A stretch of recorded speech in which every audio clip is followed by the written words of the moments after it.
Starting on the driver's side, you see this switch here. This is for the underhood generator. Just leave this switch on at all times.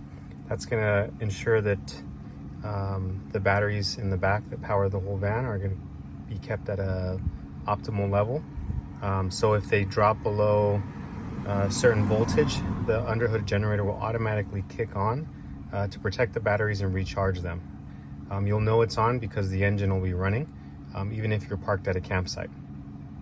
Also on the driver's side is going to be the e-brake.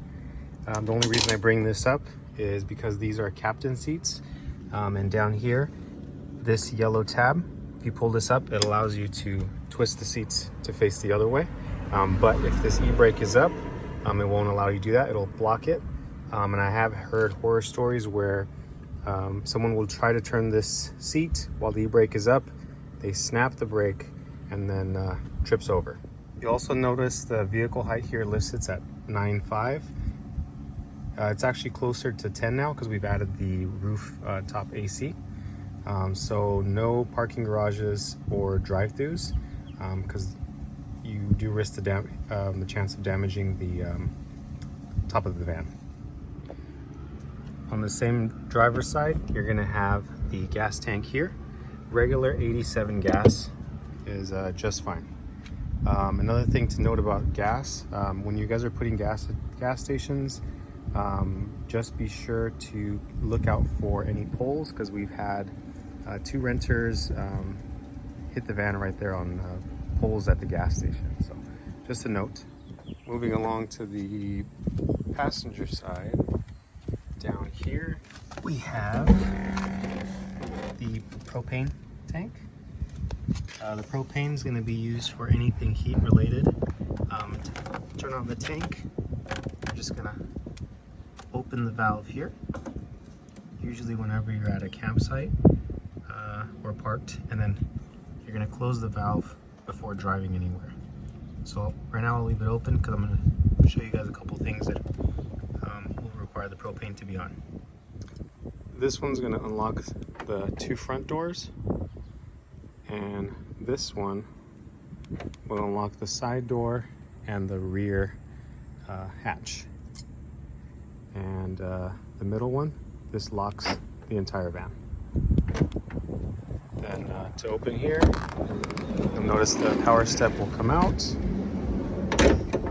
There's a bug screen door here, which you guys can either roll up, or we like to leave it just because it keeps the bugs out. But if you did want to leave it open,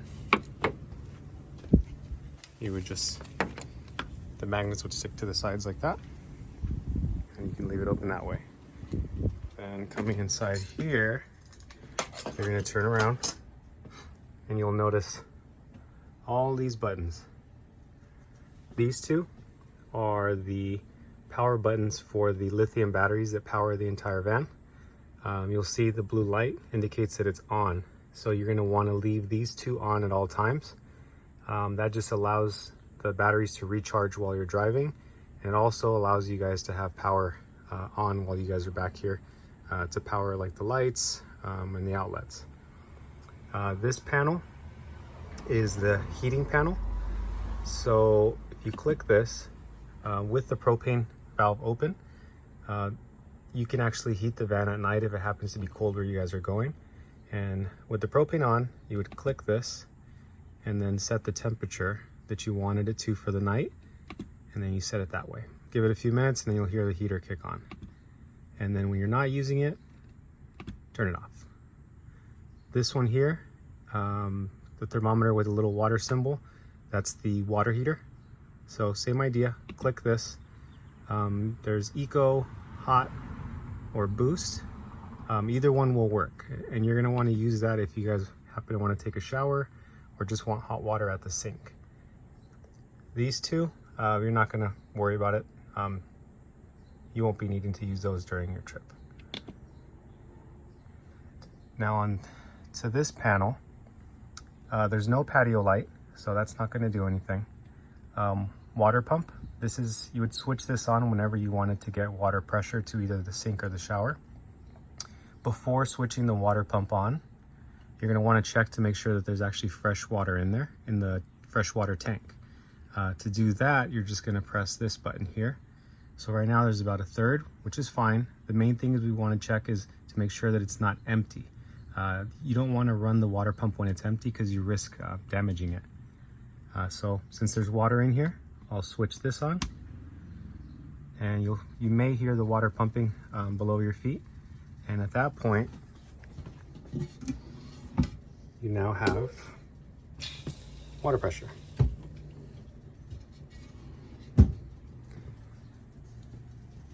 And same idea with this. When we're not using it, we like to turn it off just to conserve energy. Power step. That step that came out here, if you wanted to keep it in the lock position while you're at the campsite, you would just switch this on. So now if I close the door, that'll just stay out as opposed to going back in when the door closes. Inverter. The inverter you would use with, you would switch this on whenever you wanted to use a major appliance. So major appliances include microwave, which is over here, TV, which is right behind me here, and the TV accessories would be on here: DVD player, remote controls, and also the air conditioning, which is right up here. And to operate the air conditioner, you'd have the inverter on, and then with this controller here, you would just point it towards the AC, push the power button, and then you'll see up there, it actually shows you the temperature, what it's set at, and you can adjust the temperature here. And same thing, when we're not using it, we like to shut it off to conserve energy. Another thing to note about the inverter, so I mentioned it's going to be for the microwave, the TV, or the air conditioner, and it also will power some of the outlets throughout the van. If you wanted to use like a major appliance of your own, like a hair blow dryer or straightener or CPAP machine. But one thing to note about the inverter is there's a limitation on how much power you can use. So of those major appliances that I mentioned, including the AC, TV, and microwave, please only use one at a time because it could trip the inverter because it would be overloading its capacity. Another thing that you would use this inverter for is some campsites offer you electric hookups. It's usually a 30 amp or 50 amp hookup. And I'll show you later on in the video how to physically hook up the van. But the first step before physically hooking up the van would be to turn the inverter on. This battery on-off switch, if you do happen to trip the inverter, you'll most likely have to hit this button here, and that'll just reset the batteries. Here and here are just monitors for the actual battery voltage. So they're usually around like 13. If they drop around in the 12s, it's usually because, you know, there's a lot of electricity being used. And if it drops, I think below about 12.5, that's when you'll hear the underhood generator that I mentioned earlier will kick on the engine, and that's just to protect the batteries. Besides the freshwater monitor here that I showed you, you also have this one. This is LPG. This is the propane gas. So this monitors the propane tank. So right now it says 2/3. 2/3 for propane is considered full. So this should be more than enough for you guys during the entire trip, and that's using it, you know, at your own leisure. Black, this is not going to monitor anything. Black is usually toilet water or wastewater, but the waste actually has its own monitor, which I'll show you later. Gray, this is going to be the used sink water or shower water. This is the gray tank where it stores it. So right now, as you see, it's empty. And that's how we do ask you guys to return it, as empty as well. The water doesn't have to be full when you return it, and then propane is fine as well. There's no awning, so this is not going to do anything as well. And that covers the panel. So all of the windows have 3 locks on them. So the windows can open all the way. You can have them cracked by putting them right in the middle area. And that gives you a little bit of space here and you to get a little bit of a breeze. While you're driving, I do ask that you guys close them all the way, just because they're plexiglass and I have heard that they can crack under the pressure of the wind. If you do have the windows open in your campsite, you can actually pull this up all the way, and that's just a bug screen to keep the bugs out.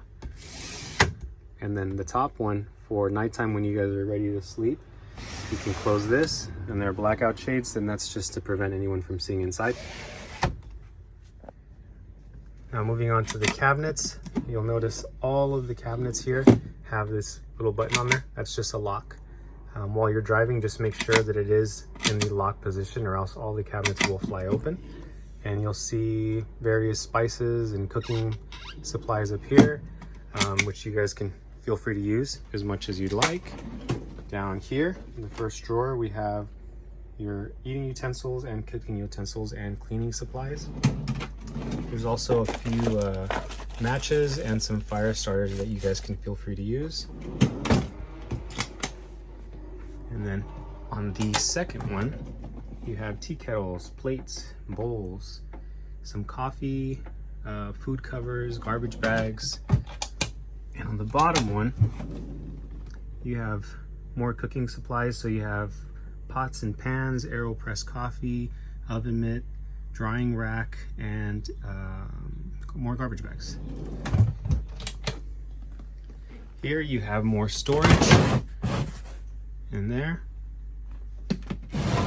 And then up here, you have closet space for more storage.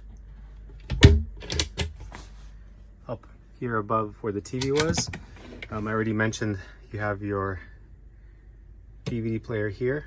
And on this side, this is actually a cell phone signal booster. And to turn this on, right underneath it, you have this switch here. So if you switch that on, this will turn on. This will actually help your signal boost if you guys are in a certain area with low signal. It should give you about an extra 1 to 2 bars. And the closer you are to this antenna, the better performance you'll get out of it. And you can actually pull this out and put it wherever you guys wanted to put it. Here we have the kitchen table, and that's just going to pull up down this way, like so. And then down here you have supports.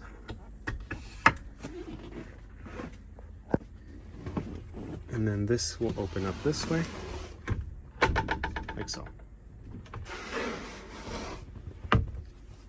And then when you're closing it up, they just go back in, and then you would lift the table a little bit and then push this tab in, and then everything just kind of just drops.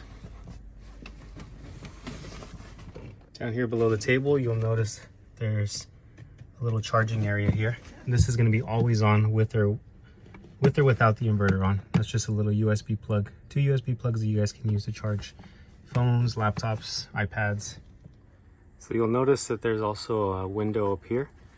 So same thing like the other windows, you can use the blackout shades or the bug screen here. I do ask that you guys not open this because a lot of debris likes to get stuck in this area when it's open, and it makes it really hard to close. And this does need to be closed while you guys are driving, because just like the other windows, I heard that this can also fly off while driving under pressure. So I just ask that you guys not open this one. So if you can use the shades as much as you want, but yeah, just don't open it. So up here above the driver area, you'll notice that there's a 2-piece ladder. I'll take this out.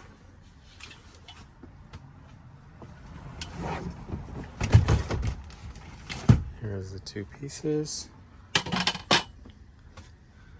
There's also privacy shades, and that'll go across the 2 front doors as well as the entire front. That's when you guys are set up at camp and you don't want people to be able to see inside while you're sleeping. That 2-piece ladder will snap into place like so. And you would just latch here and on this side. And the ladder has 2 hooks on the top. Those are gonna go right up here. Then to open up the loft area, you'll notice a belt buckle here. Just push that, that comes out, and also a twist latch here. And then you're gonna push that up. And then we'll go to the other side. You have belt buckle here, twist latch here. Come back to the ladder, and then what we'll do is we're gonna push this loft up. You don't want to push on the plastic here or here. You're gonna want to push it on the actual loft itself.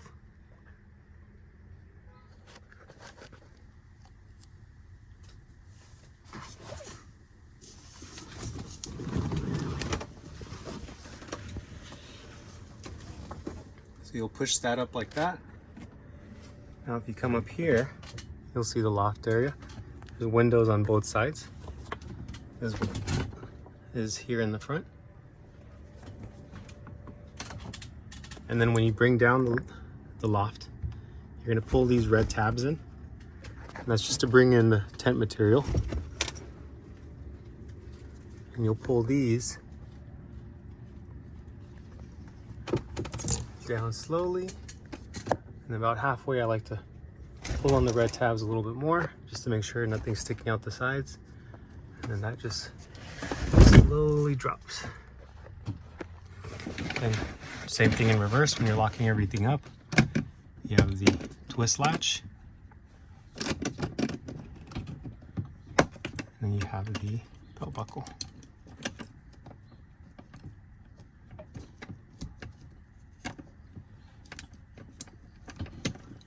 So, all this material tucks in. On this side, same thing. We're gonna tuck this material here. Twist latch. Belt buckle. Just make sure that that's properly latched and buckled in before driving. And that's how you open and close the loft area. Just to the right of the sink, you're gonna have the stove here. And just like a normal camping stove, you would just set it to light here, push this button in the middle, and that'll kick on. And you can set the intensity here. Right here below the countertop area, you'll notice some power outlets, and then these two on the left will turn on the ceiling lights. These two on the right turn on the bathroom and the floor lights. For the ceiling lights, there's actually a matching set right over here.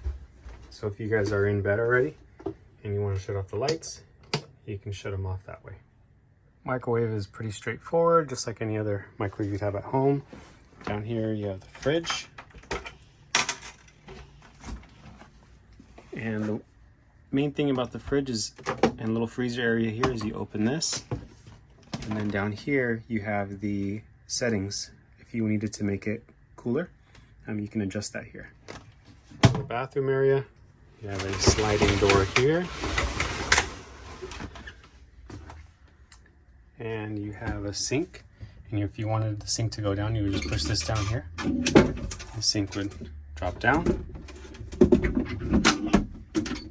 If you wanted to shower, the way you would do that is this would come across this way to cover the toilet area, and then there's little locking tabs that go here.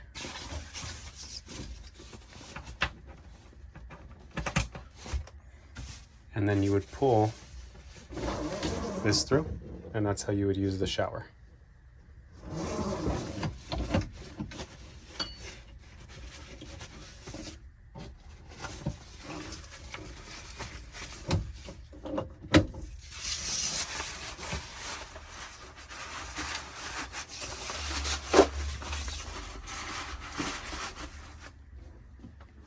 for the toilet area, you would lift this, and this blue button here puts water in the bowl. And then whenever you're done doing your business, then down here below it, there's this latch. You would put this aside, everything drops through, and then I like to close it all the way to make sure that none of the smells come up. So this is the flush, sorry, the bowl filler and rinser, and then this is the flush. If you happen to let it fill up completely, the cassette, you'll see a red light here telling you that it needs to be emptied. I usually like to empty it when it's about half full, and I'll see that it's half full when I flush it. You can actually see within the cassette and how full it is. Half full is usually a little bit easier to dump, which I'll show you how to do a little bit later as well. You're going to want to use RV toilet paper only, and it's actually in this cabinet here. There's a few extra for you guys, 4 rolls for you guys to use. And here we have mattress covers, and that'll be for both the main bed here and also the loft bed, and those fit those perfectly. To set up the bed, there's going to be a tab right up here. Push this, and then the bed will drop like so. Then you have your mattress pad. This one opens up in the middle, and this one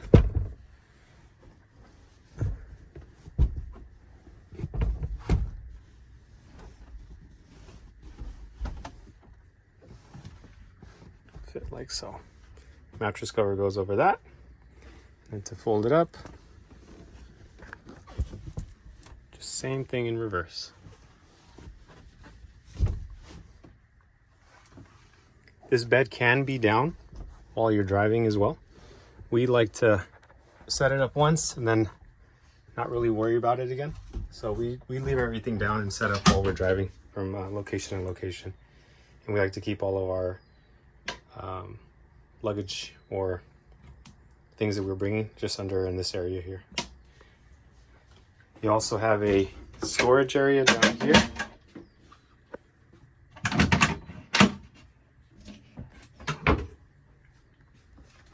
You have additional storage up here,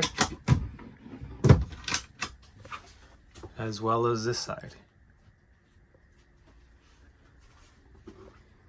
And down here, you have more storage up on this part, and on the bottom, that's the location of the inverter. And then you have a couple more drawers here. This drawer has the surge protector. So this is what you would connect to your campsite's power if they do offer you guys power hookups. So you would connect this first, and I'll show you how to do that in a little bit once we go to the outside of the van. And then here you have some leveling blocks.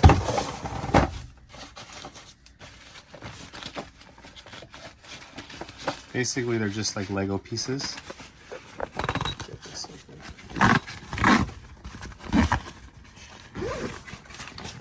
They're just Lego pieces that go underneath the wheels of the van in case your campsite is not level. Now this cabinet here has the water hose, and that's just to refill the fresh water tank, which I'll show you how to do shortly. Down here, it's just first aid kits, some rope, duct tape, flashlights, jumper cables, any random things, tools you might need. And then in these two, this is just one large, long cabinet. And inside there is going to be the Rio hammock chairs that you guys requested. And towards the back of the van, I want to open up the door this way.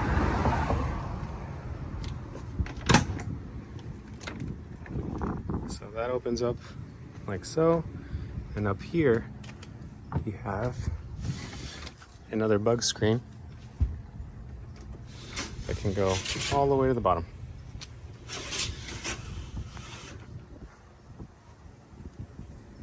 You also have this door, allows you access to that long area here. And then this is where we keep the power cables to hook up at the campsites. So like I mentioned earlier, you want to have the inverter on first. Then you would plug this into their campsite hookup. Open this up. You would plug this side here. And then the yellow side is what's going to hook up to the actual van on the outside here. So let's walk on over side of the van. And you see this one here flips up, and then the yellow part of it plug in like so. You can twist that on to make it more secure. For the water hookup, you would just use this water hose here. This is in case you guys needed to refill the fresh water tank. Some campsites will have just a faucet, some will have their own hose. You can use either. So if they just have a faucet, you're going to hook up this side here to their faucet. Then the water will run through a water filter. And then this side here would connect to the van right over here.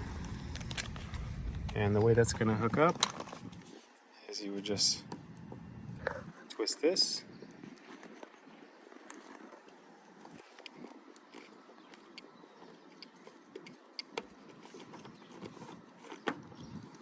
And then that would just hook up like so. Then you would turn on the water faucet. You'll hear the water flow into the tank, which is in this area here. And there's two ways to know that the water tank is full.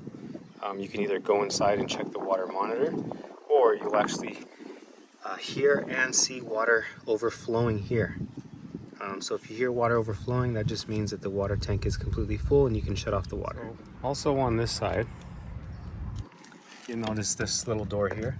So you're going to push both buttons at the same time. And that'll open up. This is the cassette toilet. So you would pull this out. And you would twist this way. Open up that. Then you would take this to any porta potty or toilet, and then you would dump this into the toilet. The release valve is here, so you would push this and that'll give air inside, so it'll flush out a little bit easier. And then once it's completely empty, just close everything up, and you would grab the handle here, and that would just go right back in there. And that's to empty the toilet. Below the toilet cassette area, you'll notice this flap down here. So you would lift this up. This is for the gray water. You would open the net here. You would pull the hose completely out until you find the gray nozzle. This gray nozzle is going to go into the gray dumping area, and it's usually a hole in the ground. So you would open this up, put this in the hole in the ground, then come back here, pull this valve out, and then that'll allow all the gray water to flush out and out of this nozzle. And once it's completely empty, you would push this back in. Also ignore the fact that it says black tank. This is a gray water tank. And then when packing it back up, I like to put the gray nozzle in first, followed by the hose. And it just makes things a little bit easier when repacking it. A few other things, this is just a vent for the water heater and the heater. Like I said, this is the power hookup. And then this is a cable hookup. Some campsites do have cable TV. You would hook that up right here. So this is a swing away bike mount. So you're gonna need to swing it away in order to open up this back door. And you're gonna loosen this knob first until it comes out all the way. And you're gonna lift this tab and push out.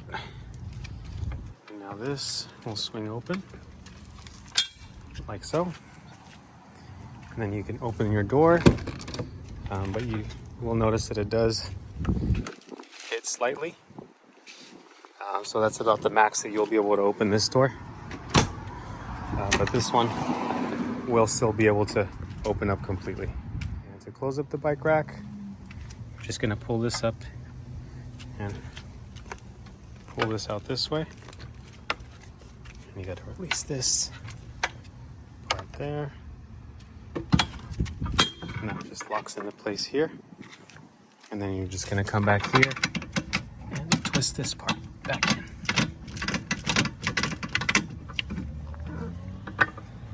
To mount your bikes, you're just gonna lift this part here,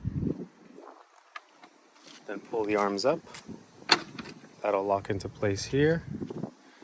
You can slide your bikes onto this way, and then you'll notice that there's different ratcheting straps here.